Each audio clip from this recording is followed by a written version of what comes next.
dulur, ya apa kabare? Api-api ae ta? Kepethuk maneh karo aku nek jagongan warung VOE sing disarno teko studio nek Washington DC dulur.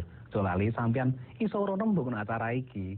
Carane gampang, kirim email nek warung@voenews.com. Nah, dulur, politik itu bukan pasar dan politisi itu bukan produk yang dijual di pasar, dulur.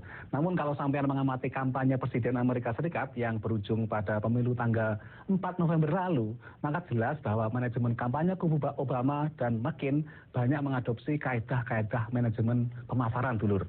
Nah, baik McCain maupun Obama ya diperlakukan layaknya sebagai komoditas yang dijual di pasar, dan karena itu mereka harus diiklankan habis-habisan supaya pemilih terbujuk rayu membeli mereka. Nah, jagongan warung VOE sore ini akan membahas masalah bagaimana memasarkan para politisi supaya laku di pasar politik, dulur. Nah, untuk itu di studio sudah hadir guru atau pakar pemasaran kondang dari Indonesia, Bapak Hermawan Kartajaya, Presiden Asosiasi Pemasaran Dunia, yang oleh sebuah lembaga pemasaran di Inggris dinobatkan sebagai salah satu dari 50 guru pemasaran yang mempengaruhi masa depan dunia pemasaran. Nah, Pak Hermawan, selamat sore. Selamat sore. Baik, api. Ini saya dengar kabar kok sampean ahli pemasaran, terus jadi tamu nih FBI di Amerika itu dia tanya itu. Jadi kebetulan saya dulu kan bicara jadi keynote speaker di waktu FBI Academy, National Academy Retrainer Program di Bali, Asia Pasifik. Kebetulan ketua Asia Pasifik chapternya itu Irjen Pol Nanan Soekarno, yang sekarang Kapolda Medan, dan saya diminta untuk ngomong di sana. Mereka tertarik, jadi dia bilang kalau nanti datang ke Amerika ninjau lah. Jadi aku tadi sempat ke FBI Headquarter, FBI Academy di Quantico. Nah, saling tukar-menukar pikiran. Aku memperkenalkan marketingku sing anyar, yang bukan legacy marketing tapi new wave marketing, bukan vertical marketing tapi horizontal marketing. Marketing yang anyar itu maksudnya produk Indonesia kemudian FBI tertarik, atau maksudnya marketing ala Indonesia kemudian FBI tertarik, oke Pak? Nah, ini kan sebetulnya kan gejala dunia karena teknologi itu berubah dari one to many seperti broadcast, ini kan one to many menuju one to one, CRM, customer relationship management, tapi sekarang kan many to many.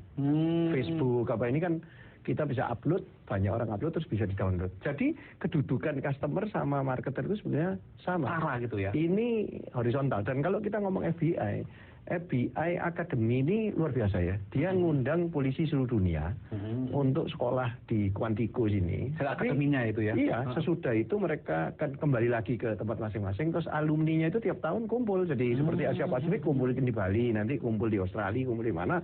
Dan sangat horizontal ya. Mereka jadi brotherhood gitu. Oh begitu. Dan itu penting kalau mereka mau tukar-menukar informasi, combating terorisme dan sebagainya, kan hubungan personal itu kan jadi bagus. Saya nggak pernah menyangka loh kalau FBI itu bisa kayak gitu.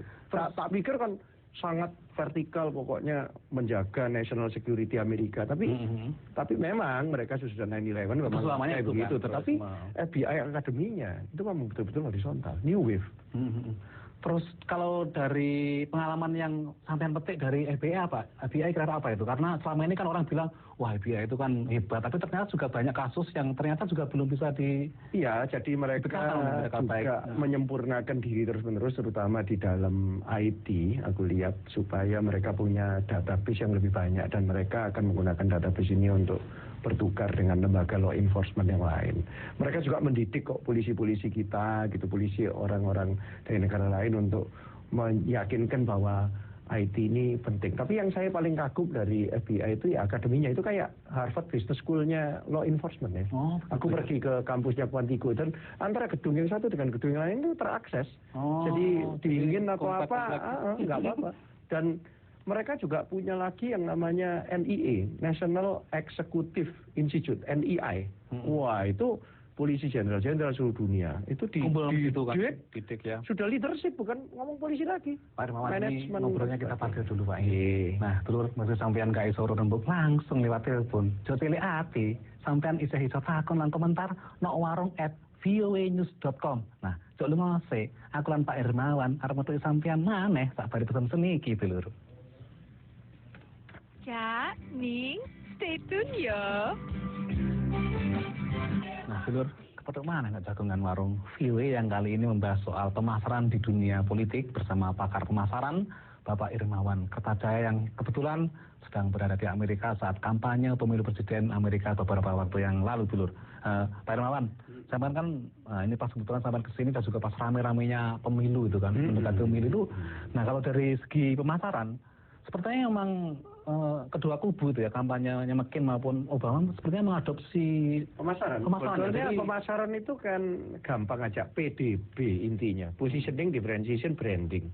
Dan sebetulnya kan John McCain kepingin memposisikan dirinya sesuai dengan diferensiasi dia, masa lalunya bagus, pernah berjuang di Amerika, experience, pengalaman, pahlawan. Itu menurut saya legacy. Dan slogannya adalah country first, Amerika. Ya, dan ini menarik sebagian mainstream orang Amerika yang memang tidak pernah keluar negeri, kan cukup banyak kan orang Amerika yang tidak pernah keluar negeri, senator aja ada yang tidak pernah ke luar negeri. Keluar daerahnya. Iya, jadi mereka tetap beranggapan bahwa Amerika ini adalah the only superpower. Mereka nggak tahu kalau China itu udah punya Olimpik yang baik itu bisa saja. Sedangkan Obama yang nggak punya pengalaman itu pintar sekali, PDB-nya beda. Dia memang nggak punya pengalaman, dia menjanjikan masa lalu. Dia menyamakan mungkin dengan George W. Bush, gitu ya. Kalau kamu milih George W. Bush lah, makin lagi, kamu nanti nggak akan berubah. Ya kayak gini, ekonomi maret-marit, image Amerika di luar itu menjadi jelek, padahal sebetulnya kenyataannya negara kita bagus. Aku melihatnya kayak begitu. Jadi John McCain itu simbol daripada legacy marketing vertikal, tapi si Obama itu simbol daripada new wave marketing horizontal. Kalau menurut sampean mana yang lebih manjur itu untuk memasarkan? Melihatnya tergantung dari target market yang dituju ya. Kalau anak muda yang dituju, orang minority yang dituju, atau orang Amerika yang pikirannya progresif, saya kira pendekatan horizontal ini akan masuk. Iya kan? Pendekatan horizontal sekali, dan cara cari fundraisingnya kan juga horizontal itu ya. Jadi dengan cara $10, $15, $100 diterima pakai SMS, pakai email, pakai Facebook, pakai Twitter, pakai YouTube, pakai apa. Sedangkan kalau McCain kan memang betul-betul vertikal dan punya masa juga, yaitu market yang mainstream ini, white gitu ya. Kemudian orang yang punya perusahaan gede, yang masih khawatir Obama ini siapa, bahkan ada yang khawatir Obama ini pernah tinggal di Indonesia 4 tahun. Kan Muslim. Wah, jangan-jangan. Ya, saya waktu terbang dari Nebraska, Lincoln, aku barusan ngasih kuliah umum di University of Nebraska, Lincoln. Di situ ada profesor, doktorat student. Saya terbang ke Chicago. Itu sebelah saya nggak tahu kalau saya orang Indonesia. Ngobrol kita tentang pemilu di Amerika. Terus aku bilang, Obama tahu nggak pernah tinggal di Indonesia 4 tahun? Ya itu, karena itu kita nggak mau milih Obama, katanya dia, kita takut he will ruin. Jadi tergantung daripada segmen yang dituju.